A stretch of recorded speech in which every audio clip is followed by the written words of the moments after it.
YouTuber சவுக்கு சங்கரை குண்டர் சட்டத்தில் அடைத்த உத்தரவை ரத்து செய்ய கோரி அவரது தாய் தாக்கல் செய்த மனுவின் மீதான விசாரணை நடைபெற்ற நிலையில் சென்னை காவல் ஆணையர் பதிலளிக்க உத்தரவு பிறப்பிக்கப்பட்டிருக்கிறது. இன்று பிற்பகலுக்குள் பதில் மனு தாக்கல் செய்ய சென்னை மாநகர காவல் ஆணையருக்கு சென்னை உயர்நீதிமன்றம் உத்தரவு பிறப்பித்திருக்கிறது. அண்மை செய்தியாக பார்த்துக் கொண்டிருக்கிறோம்.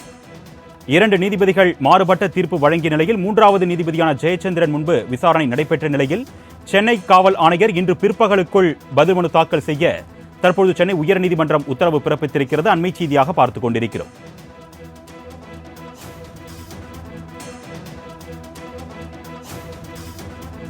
இது குறித்த கூடுதல் விவரங்களை செய்தியாளர் கிருஷ்ணமூர்த்தி வழங்க நாம் கேட்கலாம். வணக்கம் கிருஷ்ணமூர்த்தி, இந்த வழக்கு தொடர்பான கூடுதல் விவரங்கள் சொல்லுங்க.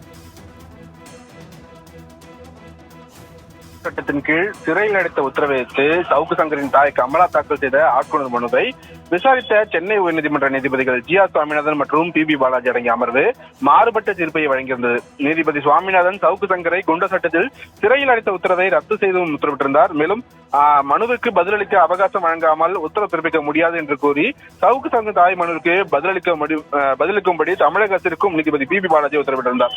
இரு நீதிபதிகளும் மாறுபட்ட தீர்ப்பு வழங்கியதை அடுத்து வழக்கு 3வது நீதிபதியான ஜி ஜெயச்சந்திரன் முன்பாக விசாரணைக்காக பொறுப்பு தலைமை நீதிபதி மகாதேவன் உத்தரவு பிறப்பித்திருந்தார். இந்த வழக்கு நீதிபதி ஜெயச்சந்திரன் முன்பாக இன்று மீண்டும் விசாரணைக்கு வந்தபோது தமிழக அரசு தரப்பில் ஆஜரான கூடுதல் தலைமை வழக்கறிஞர் ரவீந்திரன் கடந்த 4ஆம் தேதி இந்த வழக்கு விசாரணைக்கு வந்தபோது பதில் மனு தாக்கல் செய்யும்படி உத்தரவிடப்பட்டதால் நீதிபதி பாலாஜியின் உத்தரவை ஏற்றுக்கொண்டுள்ளதாக யூகிக்க வேண்டியுள்ளது என்பதால் வழக்கை 2 நீதிபதி அமர்வு விசாரணைக்கு அனுப்ப வேண்டும் என கோரி மனு தாக்கல் செய்யப்பட்டதாக தரப்பில் தெரிவிக்கப்பட்டது.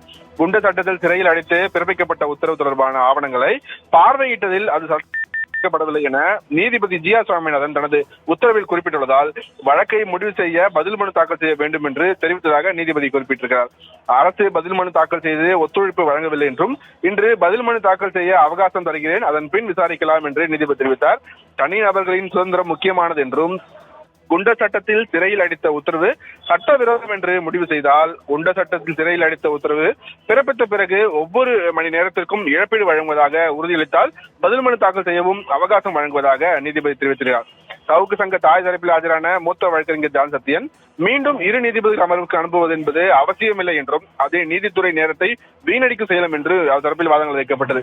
இருவர் தன்னை சந்தித்ததால் வழக்கை இறுதி விசாரணைக்கு எடுத்துக்கொண்டு உத்தரவை ரத்து செய்ததாக நீதிபதி ஜி ஆர் சுவாமிநாதன் கூறுவது தவறு என்றும் இடையீட்டு மனுதாரர்கள் தரப்பில் மூத்த வழக்கறிஞர் பிரபாகரன் தரப்பில் வாதங்கள் வைக்கப்பட்டது.